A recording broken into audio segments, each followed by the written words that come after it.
Hello, I'm Sally Gunn, and today's story, The Tale of Benjamin Bunny by Beatrix Potter, is a very famous story. It's been around for quite some time.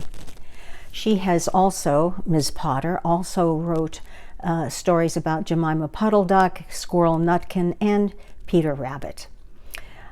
Our story today takes place around Mr. McGregor's garden, in which he has planted a lot of good vegetables. He has planted them for himself and his family, not for the rabbits to eat. But the rabbits think that that's the perfect place to live because they can get to the food that they like quickly.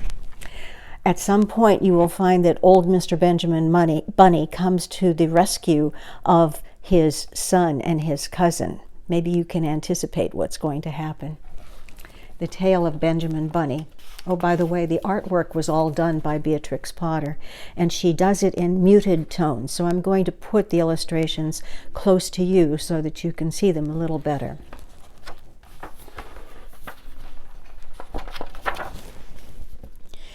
One morning, a little rabbit sat on a bank. He pricked his ears and he listened to the trit-trot of a pony. A cart was coming along the road. It was driven by Mr. McGregor, and beside him sat Mrs. McGregor in her best bonnet.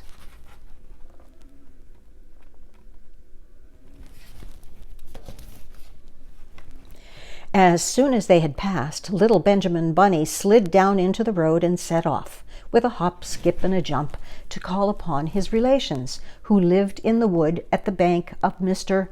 McGregor's garden. That wood was full of rabbit holes, and in the neatest, sandiest hole of all lived Benjamin's aunt and his cousins, Flopsy, Mopsy, Cottontail, and Peter.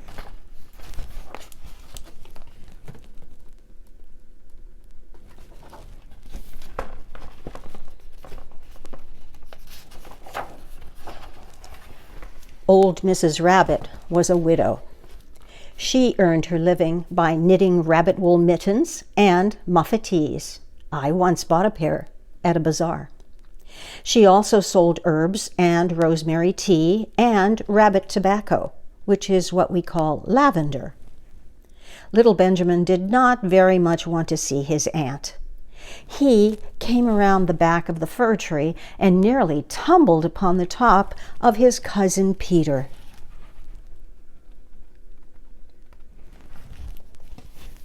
Peter was sitting by himself. He looked poorly, and he was dressed in a red cotton pocket handkerchief. "Peter," said little Benjamin in a whisper, "who has got your clothes?" Peter replied, "That scarecrow in Mr. McGregor's garden," and he described how he had been chased about the garden and had dropped his shoes and his coat.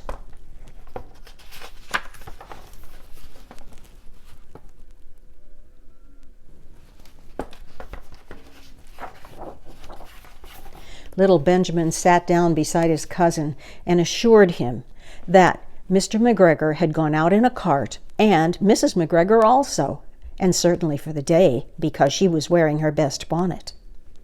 Peter said he hoped that it would rain. At this point, old Mrs. Rabbit's voice was heard inside the rabbit hole calling, "Cottontail, Cottontail, fetch some more chamomile." You know, chamomile is an herb that makes wonderful tea. Peter said, let's see this. Peter said that he thought he might feel better if he went for a walk.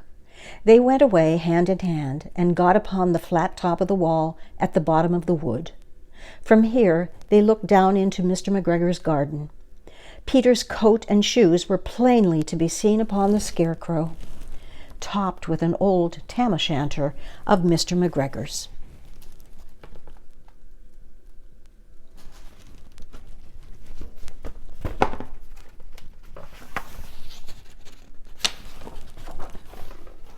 Little Benjamin said, "It spoils people's clothes to squeeze under a gate. The proper way to get in is to climb down a pear tree." Peter fell down head first. but it was of no consequence, as the bed below was newly raked and quite soft. It had been sown with lettuces.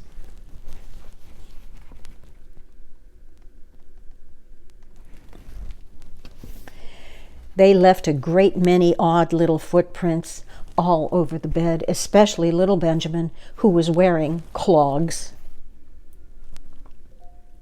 Little Benjamin said that the first thing to be done was to get back Peter's clothes, in order that they might be able to use the pocket handkerchief.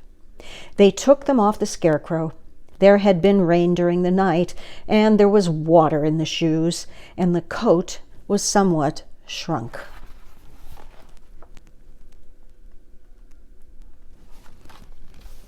Did you see that big hat on Benjamin? He was trying it out, that tam-o'-shanter. Benjamin tried on the tam-o'-shanter, but it was too big for him. Then he suggested that they should fill the pocket handkerchief with onions as a little present for his aunt. Peter did not seem to be enjoying himself. He kept hearing noises. Benjamin, on the contrary, was perfectly at home and ate a lettuce leaf.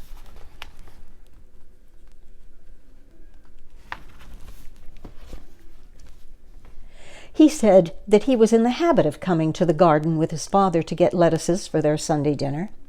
The name of little Benjamin's papa was Old Mr. Benjamin Bunny. The lettuces certainly were very fine. Peter did not eat anything. He said that he should like to go home. Presently, he dropped half the onions. Poor Peter, he's not feeling very good. He was chased, lost his clothes, sat there in wet shoes. Poor Peter.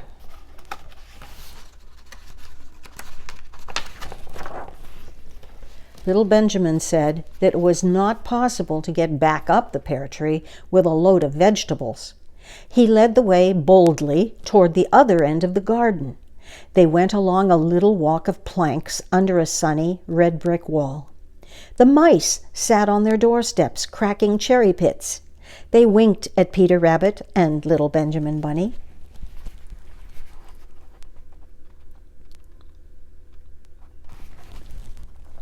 Presently, Peter let the pocket handkerchief go again. They got amongst the flower pots and frames and tubs. Peter heard noises worse than ever. His eyes were as big as lollipops. He was a step or two in front of his cousin when he suddenly stopped. This is what those little rabbits saw around that corner. The cat.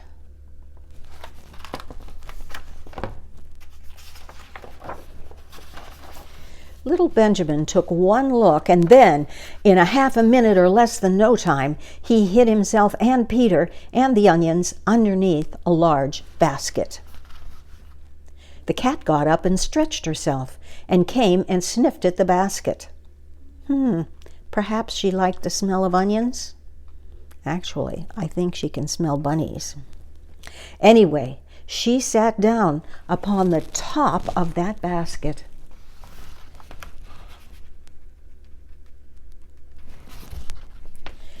She sat there for 5 hours. I cannot draw you a picture of Peter and Benjamin underneath the basket, because it was quite dark and because the smell of onions was fearful. It made Peter Rabbit and little Benjamin cry. The sun got around behind the wood, and it was quite late in the afternoon, but still the cat sat upon the basket.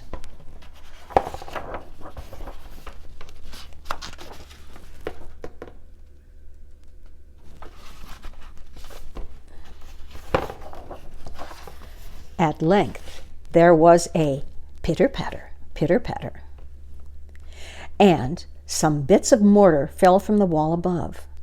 The cat looked up and saw old Mr. Benjamin Bunny prancing along the top of the wall of the upper terrace. He was smoking a pipe of rabbit tobacco, and he had a little switch in his hand. He was looking for his son.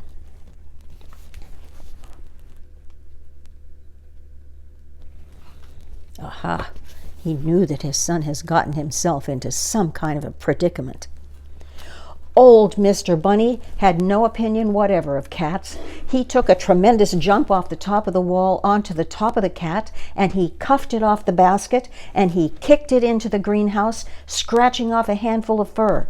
The cat was too much surprised to scratch back.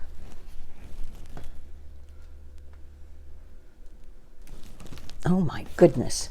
I guess this is what a parent does when their child is in danger. They will put themselves at jeopardy. When old Mr. Bunny had driven the cat into the greenhouse, he locked the door. Then he came back to the basket and took out his son Benjamin by the ears, and he spanked him with the little switch. Oh dear.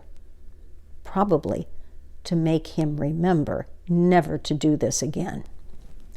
Then he took out his nephew Peter. Then he took out the handkerchief of onions and marched out of the garden.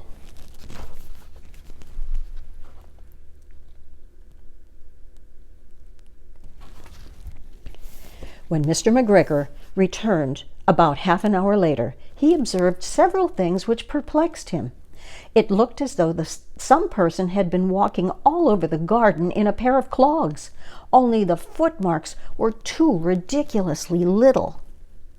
Also, he could not understand how the cat could have managed to shut herself up inside the greenhouse, locking the door on the outside.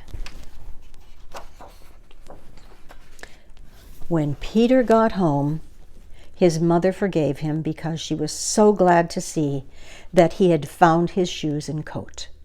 Cottontail and Peter folded up the pocket handkerchief, and old Mrs. Rabbit strung up the onions and hung them from the kitchen ceiling with the bunches of herbs and the rabbit tobacco.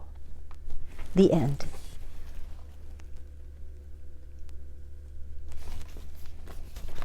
That was a lovely story. I hope you enjoyed it.